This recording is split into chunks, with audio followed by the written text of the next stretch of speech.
Mesdames, Messieurs, bonsoir et merci de préférer la télévision nationale. Au sommaire de cette édition, visite des chantiers engagés au niveau du Prytanée militaire de Tabili.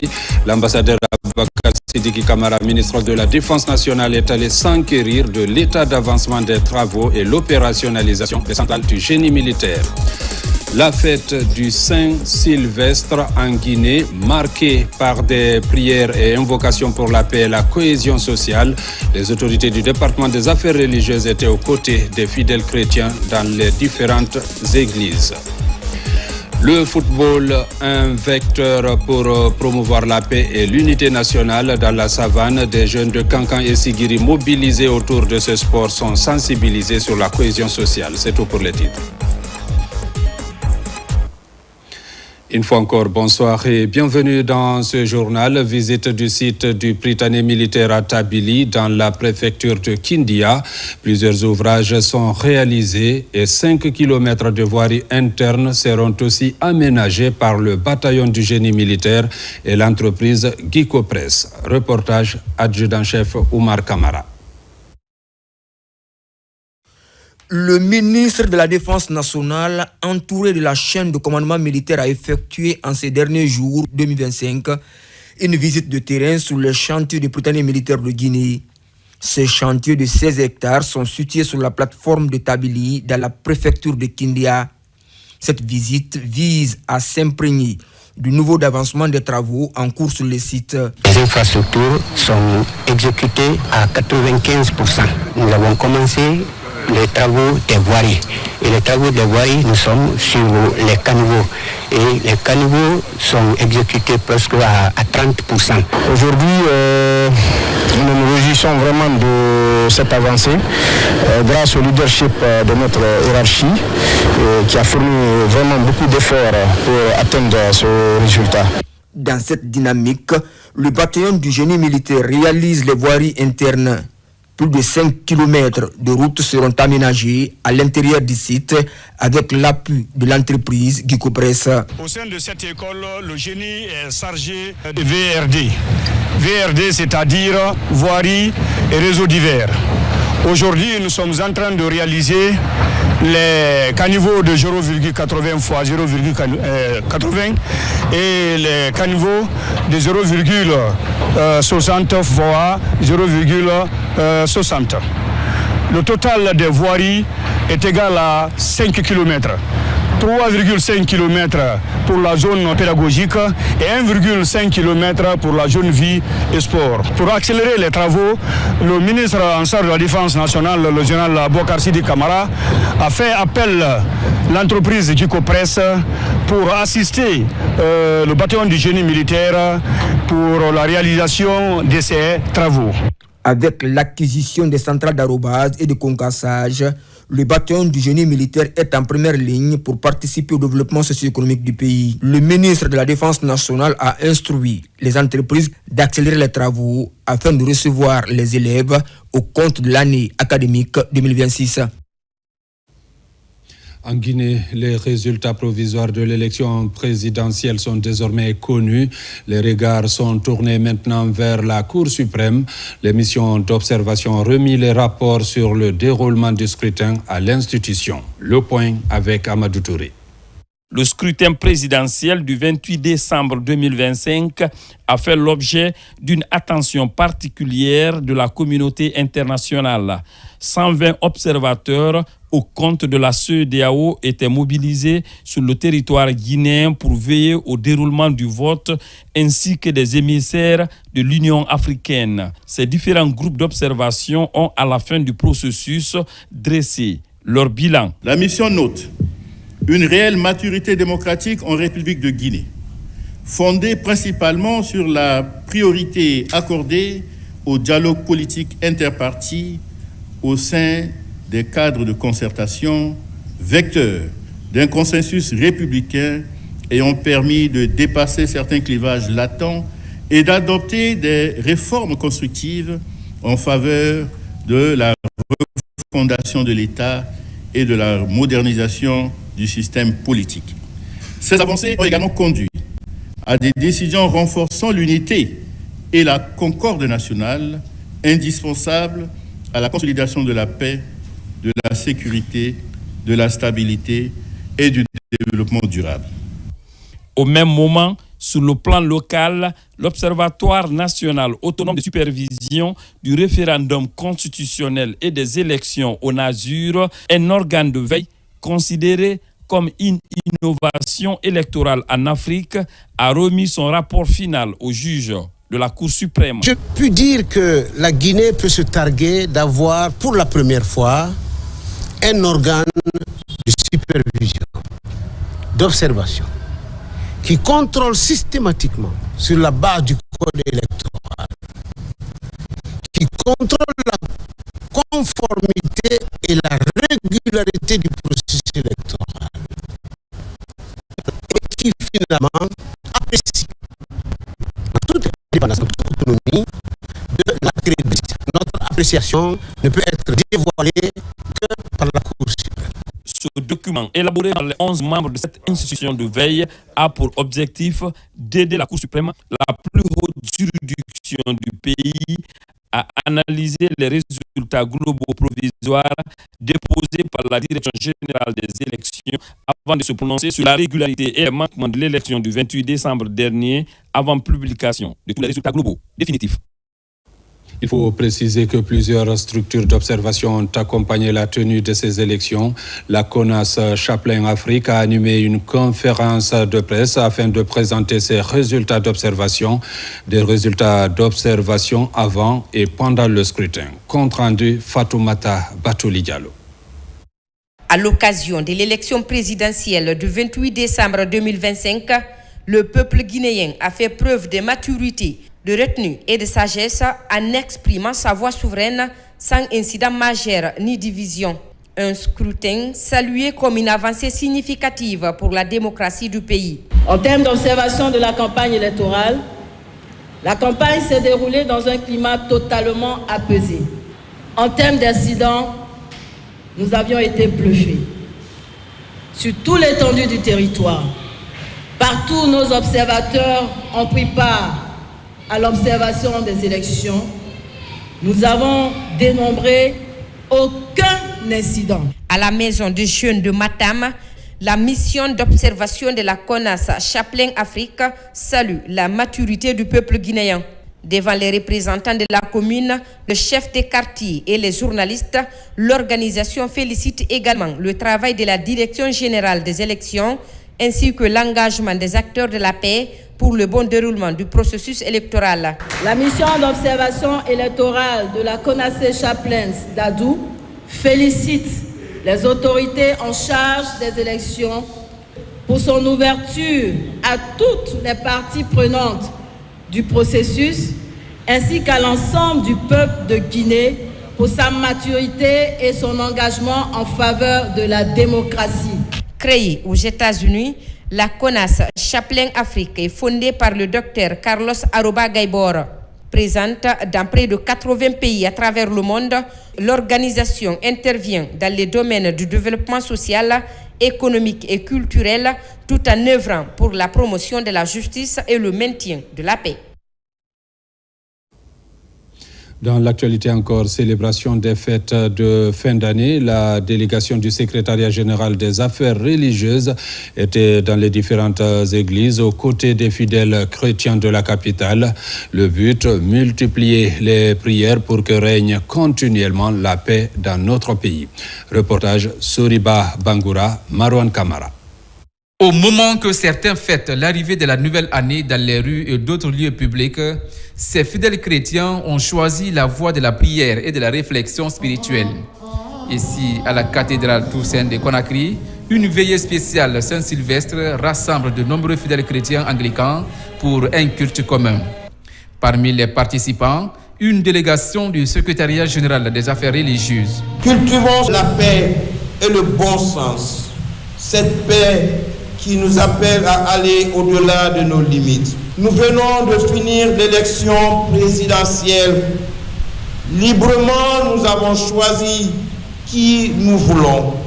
Nous sommes tous et toutes invités à le soutenir dans nos prières, nos paroles, nos sens de responsabilité. Seul, il ne peut rien. il faut l'effort de tout un chacun. Après la cathédrale Toussaint, la délégation du secrétariat général des affaires religieuses a poursuivi sa tournée dans l'église protestante évangélique de Koleya. Et si la Saint-Sylvestre n'est pas seulement une fête de réveillon, c'est aussi un moment de gratitude et de renforcement de la cohésion sociale.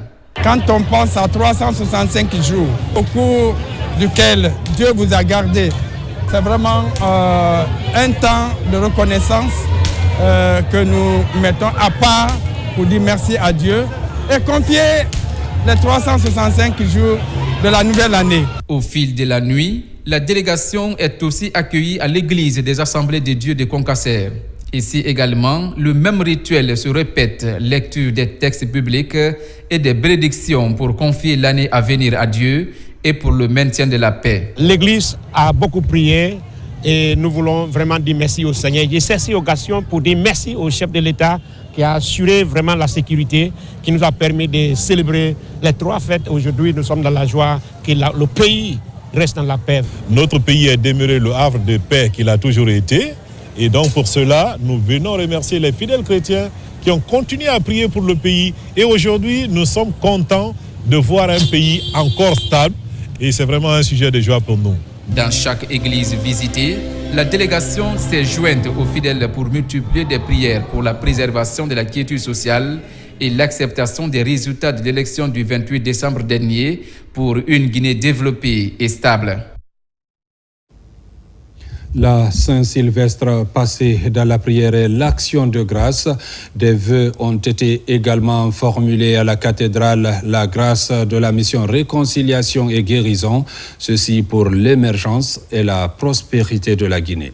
Reportage Marie-Simone Noël Tolno. Voici 365 jours écoulés. 2025 s'en est allé avec ses joies et ses peines. Ici, à la cathédrale, la grâce de la mission Réconciliation et Guérison, l'heure est à l'action de grâce. Ces fidèles qui n'ont cessé de prier pour la nation tout au long de 2025, par ces prières, ils clôturent les dernières intentions en faveur de la Guinée. La nation a besoin de paix pour être développée. Donc, nous prions qu'il y ait la paix dans notre pays afin que nous puissions décoller. Nous avons les moyens. Le Seigneur nous a bénis avec toutes sortes de ressources naturelles. Nous prions afin que la paix puisse subsister entre les Guinéens. En cette fête de Saint-Sylvestre qui clôture l'année 2025, ils sont nombreux, ces fidèles qui ont choisi de passer cette vigile en présence du Seigneur. Mamadi Doumbouya a bénéficié de la confiance du peuple de Guinée qu'il a reconduit à la tête de notre pays pour mener ce pays à bon port, pour conduire le peuple de Guinée dans sa destinée. C'est Dieu qui le fera. Nous prions pour cela, que Dieu lui donne la force nécessaire pour réussir ce nouveau mandat, pour réussir ce challenge qui est le sien. À travers des prières et bénédictions, ces fidèles chrétiens rentrent dans ce nouvel an plein d'espoir. Leurs intentions restent orientées vers le renforcement de l'unité nationale et de cohésion sociale entre les Guinéens. Développement local à présent, à Mandiana, dans la commune rurale de Koundian, plusieurs infrastructures sociales de base sont en cours de réalisation. Un effort de la délégation spéciale pour répondre aux multiples attentes des populations. Diamo Kaba. Dans la commune rurale de Koundian, dans Mandiana, le développement local durable prend forme pour répondre aux multiples aspirations des habitants. Dans cette cour, des bâtiments d'intérêt public. Le nouvel acte posé, un centre d'autonomisation des femmes. À l'intérieur, des salles de couture et saponification pour encourager l'apprentissage de la couche féminine en milieu rural. Les travaux de construction et équipement des centres d'autonomisation des femmes, dotés d'une latrine, plus la construction et la clôture, avec un forage équipé de pommes cardiaques du foyer des jeunes de la commune de Koundian. Pour un coût global, 1,320,558,250 francs guinéens. Ce centre nous permet de mettre fin aux activités minières et de nous orienter vers une formation professionnelle plus profitable que le travail dans les mines. Ce modèle de développement communautaire touchent le secteur de la santé. De nouvelles salles de maternité ouvrent leurs portes pour offrir de meilleures conditions pour les consultations prénatales. L'ouverture de ce nouveau bâtiment répond à deux nécessités. Non seulement pour extensifier le centre de santé de Koundian, mais aussi séparer la maternité aux autres services pour une bonne amélioration de la qualité des prestations. Dans le secteur de l'éducation à la base, le district de Loïla est à l'honneur pour renforcer le lien entre l'école et la communauté. Son tout premier collège voit le jour pour une scolarisation inclusive en renforçant auprès des parents le suivi et le maintien des enfants à l'école. Construire un collège dans un district, ça c'est un grand pas du développement. Un élève qui a l'habitude de quitter Loïla jusqu'à Koundian Centre, avec ses moyens de déplacement et les charges des parents, désormais peut étudier tout près des parents dans un collège de proximité. Je profite de ce micro, interpeller toutes les autres communes de Mandiana, précisément, de copier le modèle de Koundian. Ces acquis posés sont perçus davantage comme des actions salvatrices bien accueillies au sein de la communauté. Ce défi de l'accès aux infrastructures sociales de base a une seule ambition, celle de faire de la contrée de Sakodougou dans le Wassolon profond une référence en matière de développement local durable. Désormais, les femmes sont à l'avant-garde d'un combat porté sur l'ancrage de la démocratie en Guinée par des causeries éducatives. Une campagne de sensibilisation vient d'être lancée à Conakry et va s'étendre à l'arrière-pays. Objectif principal, impliquer les femmes dans la consolidation de la démocratie. Compte rendu, Abdul Karim Kamara. Au-delà des joutes électorales, la nécessité de consolider les bases d'une démocratie forte est désormais en débat. Ces causeries éducatives se veulent un processus continu qui exige l'engagement des citoyens, le respect des institutions et autres éléments d'adaptation à la démocratie. Une initiative de l'ONG Femmes pour l'excellence et la paix qui compte entièrement sur l'implication de la gente féminine. Comme on le dit, la femme est le baromètre de la société et on ne peut pas parler de paix sans parler de femmes. Donc elles sont le noyau.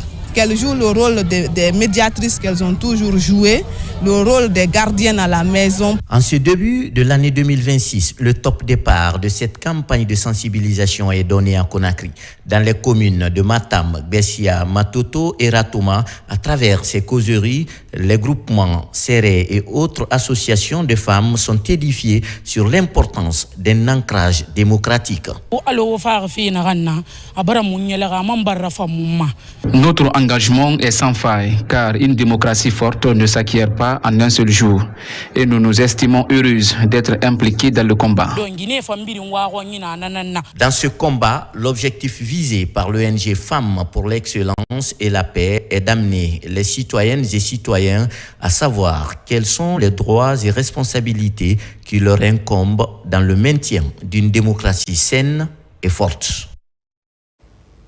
Dans le secteur agricole, plus de 16 millions d'euros au compte du second projet du programme de renforcement de la résilience à l'insécurité alimentaire pour 2026. Les membres du comité de pilotage de cet instrument de promotion rurale ont dévoilé leur plan d'action afin d'améliorer les rendements des producteurs. Reportage Fodé Camara.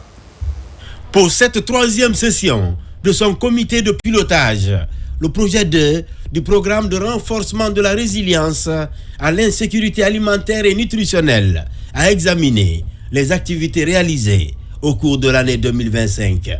Les membres de ce comité de pilotage ont aussi validé le nouveau plan de travail et budget annuel 2026.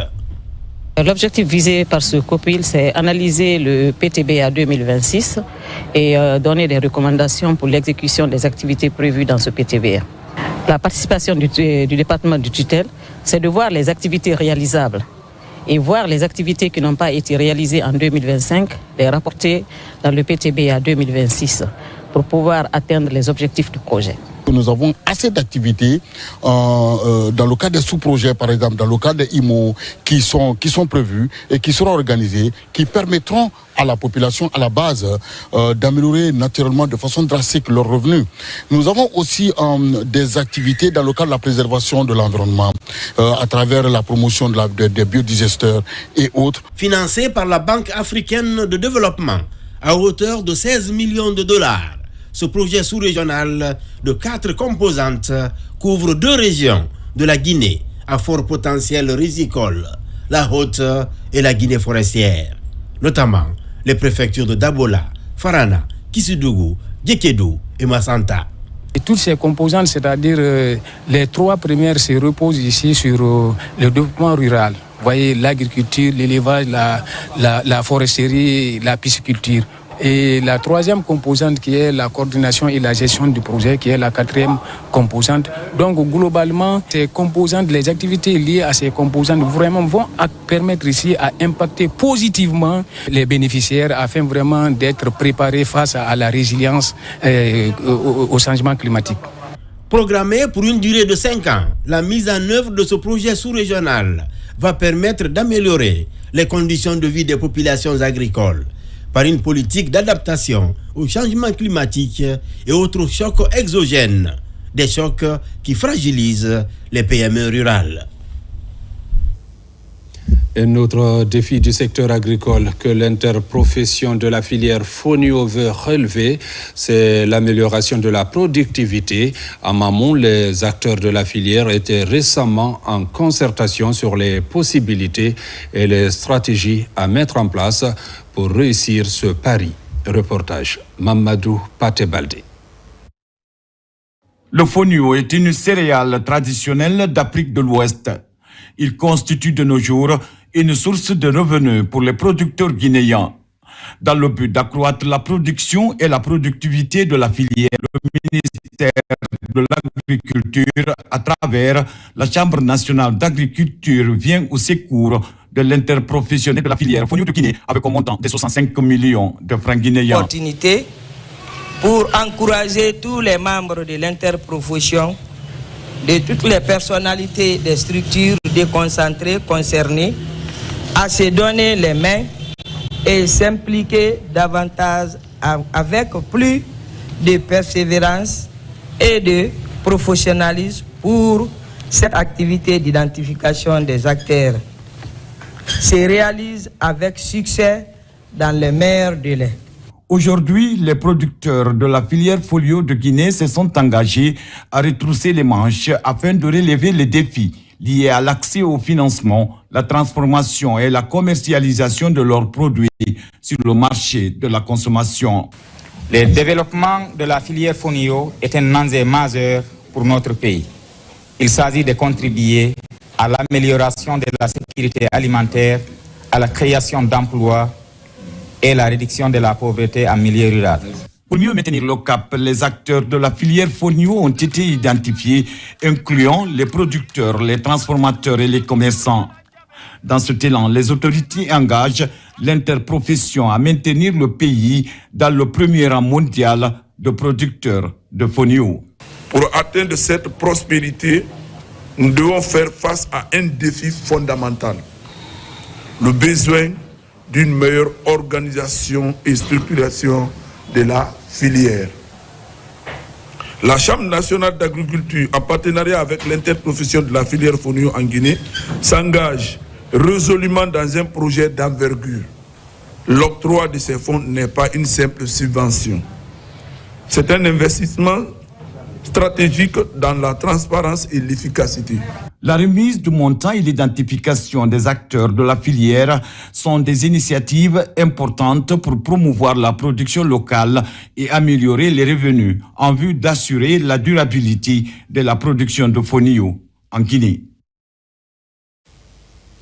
Recherche scientifique avec ses progrès enregistrés à l'école doctorale en sciences humaines et sociales.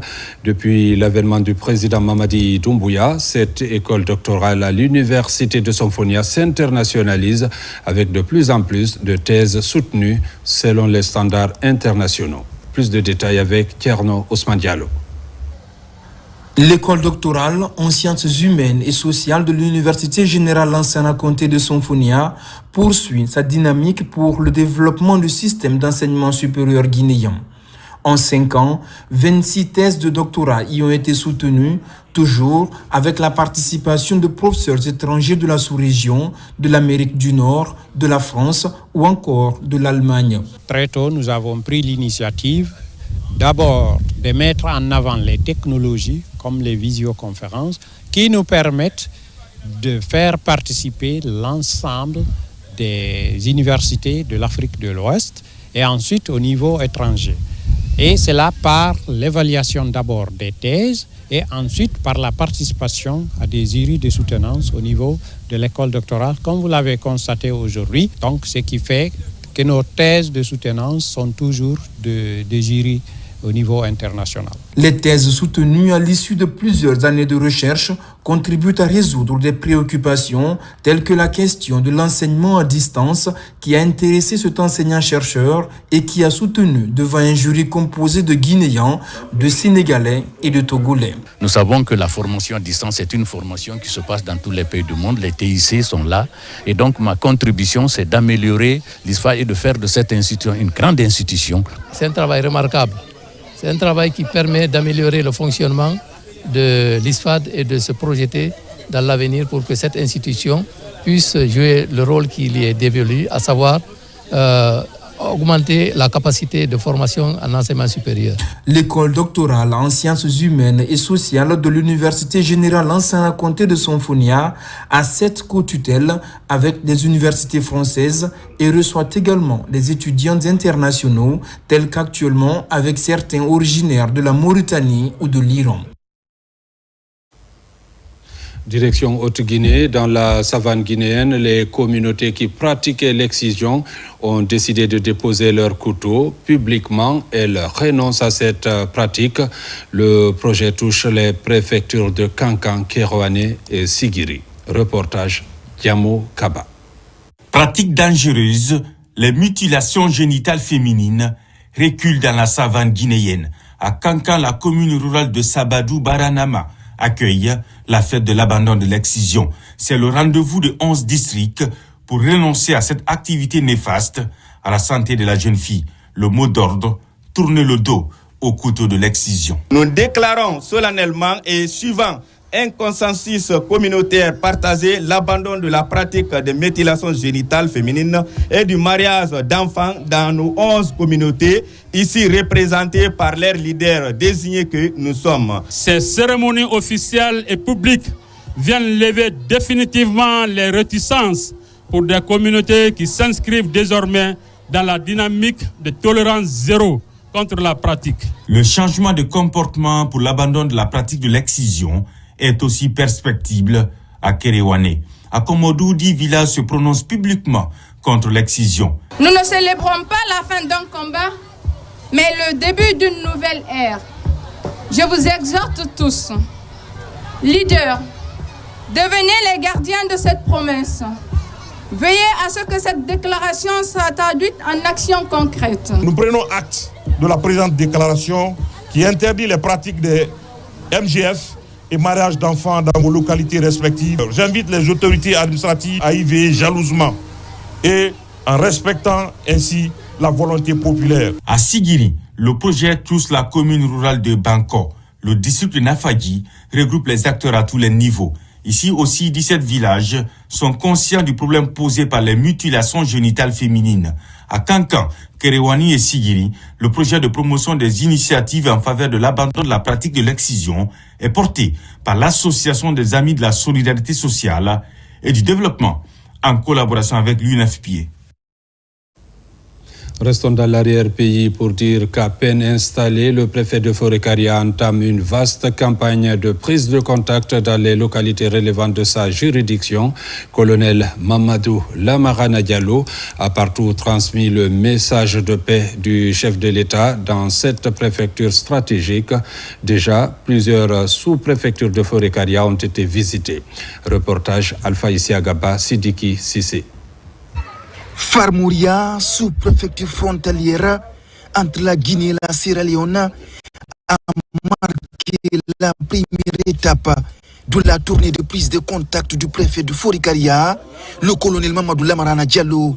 Dans une atmosphère de communion et de ferveur populaire, les citoyens ont chaleureusement salué la nomination de la nouvelle autorité préfectorale, symbole d'espoir et de renouveau administratif. Nous réjouissons de la bienvenue et les grandes lignes qu'il a données, ces grandes lignes, vraiment nous l'avons reçues et nous allons les appliquer. C'était une prise de contact avec les administrateurs territoriaux et les présidents de la délégation spéciale de la préfecture de Forikaria. Elle était fructueuse. Ça nous a apporté beaucoup de choses. Par exemple, c'est-à-dire, ça nous a permis de se faire la connaissance, d'identifier les points auxquels nous allons nous appuyer pour avoir un développement fiable dans la préfecture de Forikaria. Après Farmouria, la délégation préfectorale a poursuivi sa tournée dans plusieurs autres sous-préfectures, notamment Sikuru, Moussaya Benti, Kakosa, Mafria, Kabak Mouribaya, Kaleya et Alasoya. À chaque étape, les échanges avec les populations ont été marqués par des messages forts de paix, de cohésion sociale et d'unité nationale. Le chef de l'État aujourd'hui, son souhait, c'est pour que tous les Guinéens s'absètent, pour qu'il y ait la paix, pour qu'il y ait l'entente, pour que la Guinée aussi soit vraiment, pour qu'il y ait la sécurité et le développement. Parce que sans la sécurité, sans la paix, il n'y en aura pas le développement. À travers cette tournée de sensibilisation, le préfet de Forikaria entend avant tout œuvrer à la préservation de la paix et du vivre ensemble.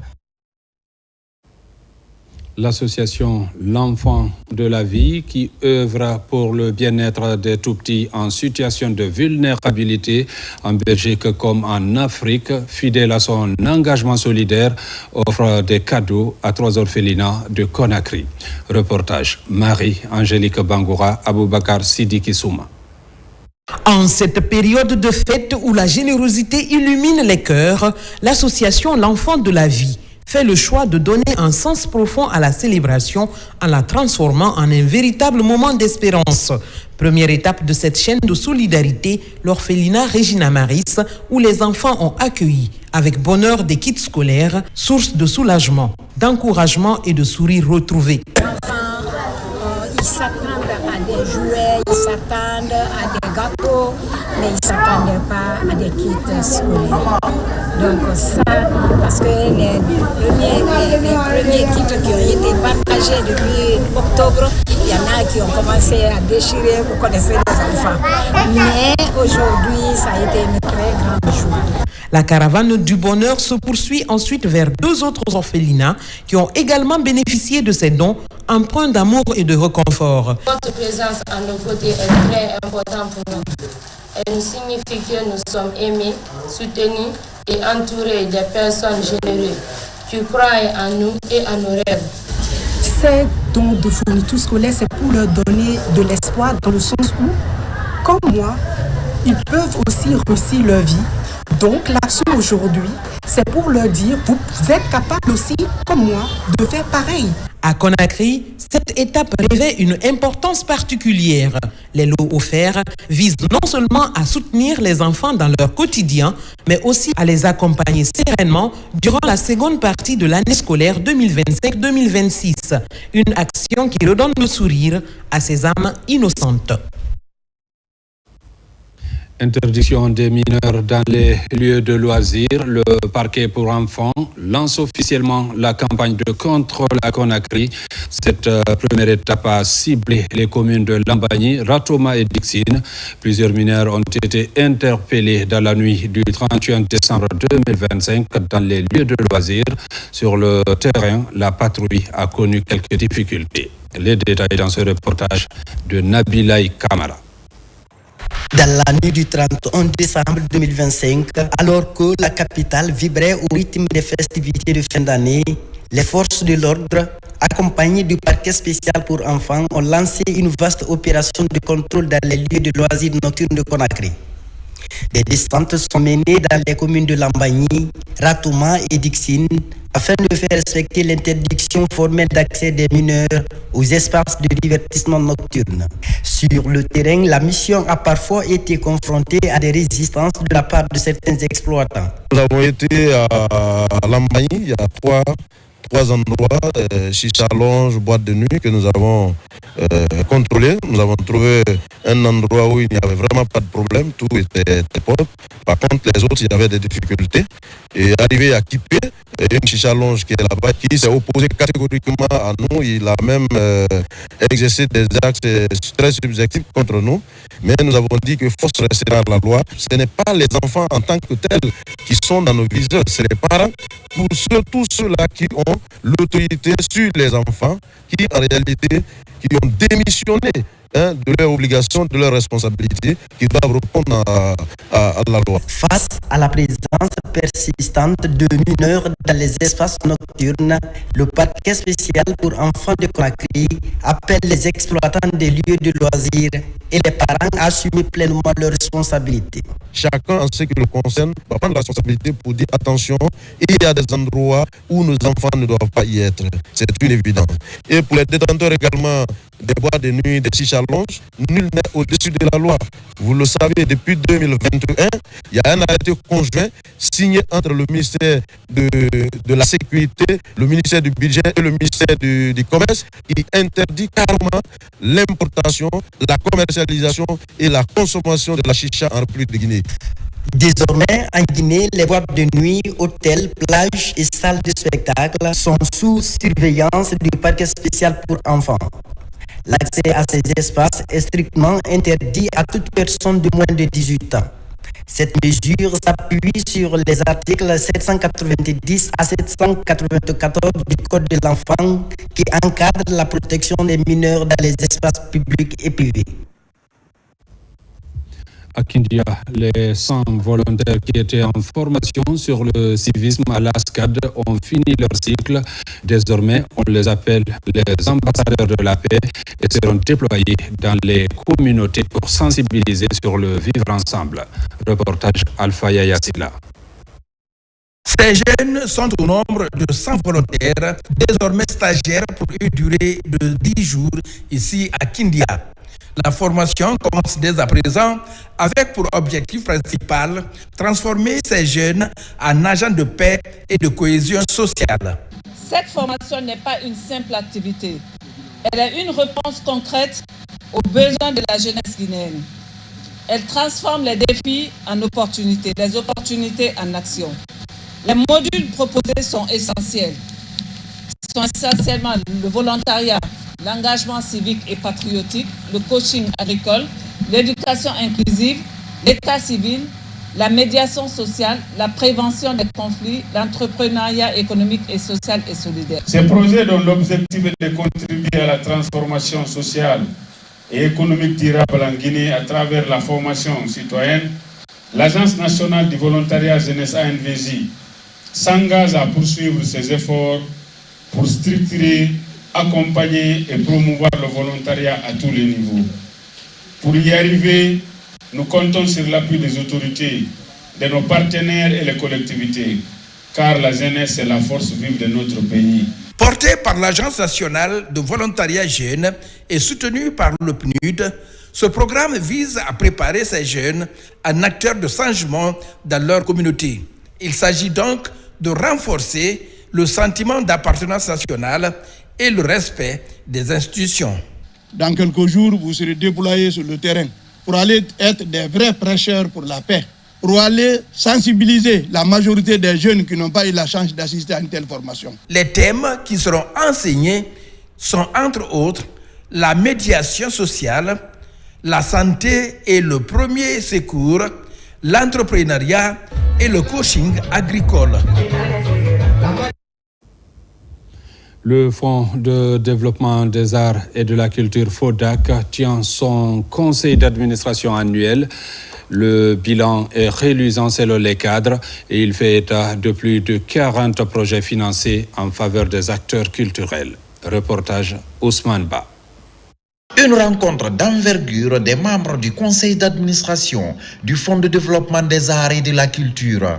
Après la mise en œuvre du cahier de charges au courant de l'année 2025, ces cadres se concertent pour passer en revue les différentes activités réalisées. Il ressort que ce sont plus de 40 projets structurants qui sont financés par le FODAC pour accompagner les acteurs culturels. Pendant cette année, nous avons eu à accompagner plus de 40 projets, des projets structurants, des projets qui ont permis à nos artistes non seulement de pouvoir faire des activités ici en Guinée, à Conakry, à l'intérieur du pays, mais également sur le plan international. Grâce au FODAC, nous avons répondu à l'attente du département, mais également à l'attente du gouvernement, qui était de mettre en avant les acteurs culturels, mais également les artisans. Après ces résultats jugés reluisants, les membres du conseil d'administration se projettent pour l'année 2026 et mettent la barre encore plus haut afin de répondre aux besoins du monde de la culture. Nous partons conscients.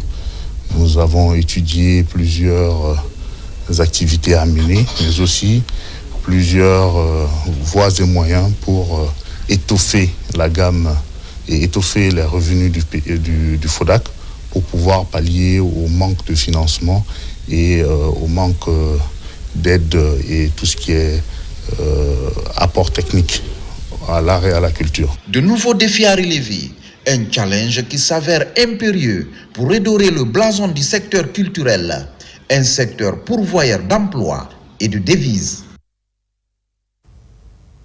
Et puis le football, un vecteur de lien social.